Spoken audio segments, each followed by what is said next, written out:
Hey there, I'm up late and I thought I would just leave you a quick video. You know, years ago, I read a book called As a Man Thinketh. If you have and you enjoyed it, hey, let me know down below. What a great book that was. It's an old classic. Anyway, in that book, he says something at the end of a paragraph about halfway through that most people miss, and it has to do with results. And this is what he said. You don't get in life what you want. You get in life who you are. In other words, you get in life that which harmonizes with the person you have become. We're not talking about self-worth. What I'm talking about is in an area of a skill or a specific goal, have you developed yourself enough to equal the results that you want? Like attracts like, right? Virtue begets virtue. Charity begets charity. Like attracts like. And so the question is, are you unconsciously dispelling or pushing away the results in your life that you really want because you're not equal to the frequency that would bring that result into your life? I don't know if I can say that much more simple. The reality is you don't get in life what you want. You get in life who you are. So go out there and master your craft. Go out there and develop the skills in the area of your goals. And again, I'm not talking about personal worth. Understand this about personal worth. Your innate worth is not increased or decreased as a result of your level of performance. It's not.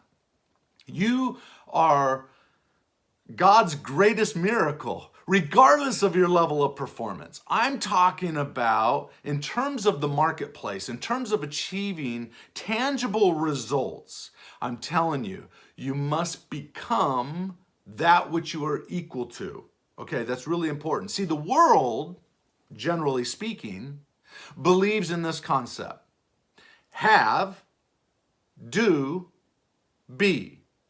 Well, once I have it, then I'll be the person that I need to be, right? But the true principle in the laws of success are this.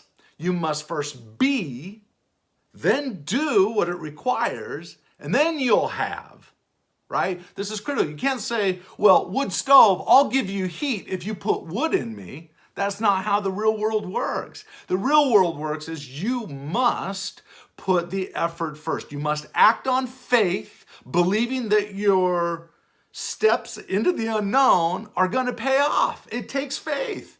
You know what? I think we do not live on faith enough. You've got to live on faith. You've got to believe in something and then take action and trust that as you plant those seeds and you nourish them, eventually they'll bear fruit, right? It's a pretty simple concept. But sometimes we get so caught up in the evidence of our world that, right, I'll do it when I see it, or I'll believe it when I see it. No. Here's the reality. You will see it when you believe it. Okay? It's a twist, but it's a real twist. And so I'm just going to invite you today to spend more time working on yourself. To spend more, it was Abraham Lincoln that once said, if I had 8 hours to cut down a tree, I would spend 6 sharpening my axe. Where are you when no one else is watching? Where are you sharpening your axe? Become better all the time. Educate, learn, grow, communicate, visit with people in the area of those goals and aspirations that you have, and then make sure that you serve along the way.